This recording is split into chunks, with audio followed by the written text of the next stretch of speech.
Hi guys, I wanted to touch base with you around what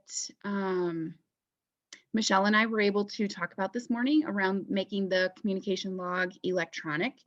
And I was also able to have a conversation with Erin just now. So the purpose of this is to talk to you about what Michelle and I talked about this morning. And now I know that we might need to make some changes to that based on the conversation I just had with Erin. But let me just fill you in on what we did talk about so far.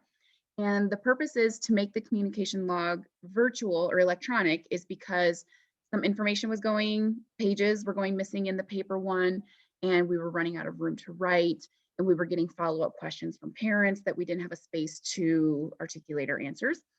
So this was my thinking, is making it electronic. We can get rid of things that we don't need and add to parts that we do.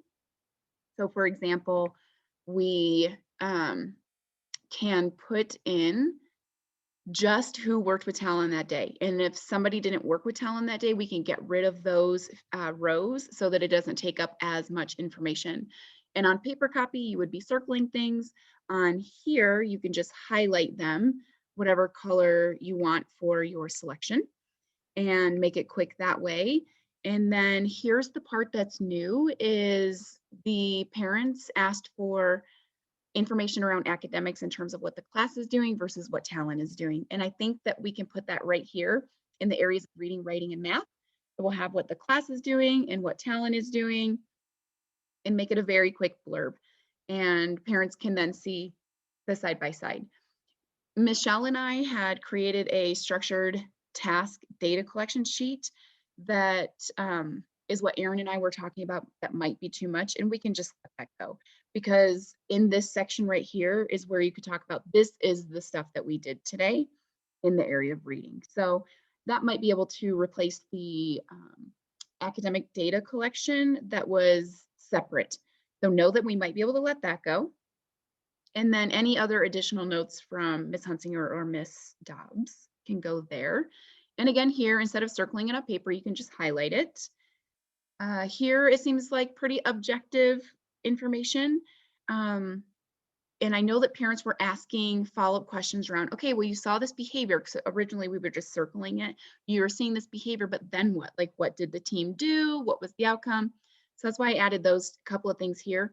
But with my conversation with Erin, it sounds like that is elsewhere now in the data collection sheets for behavior. So I almost am thinking all of this will come out.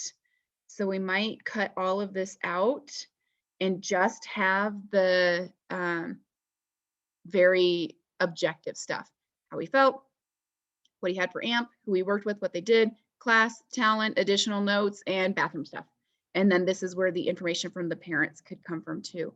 Michelle can have this loaded a full week at a time and just put information into it really quickly. You can have it bookmarked up here on your favorites just for easy access and have it pulled up really quickly and make it short and sweet, weave it into your sessions, weave it into the classwork so that it's not an on top of everything else kind of thing. And we also talked about having a template that she can load the week at a time. So this will be, don't touch it except for Michelle, she can load this in there. And then the official one that would be shared with parents. And this will get really long because it's everyday data for the days that he's at school. So we would add bookmarks. And if somebody at the school is comfortable doing that, great. If not, I will add those in there for you, but then you can jump to certain weeks to find information quickly.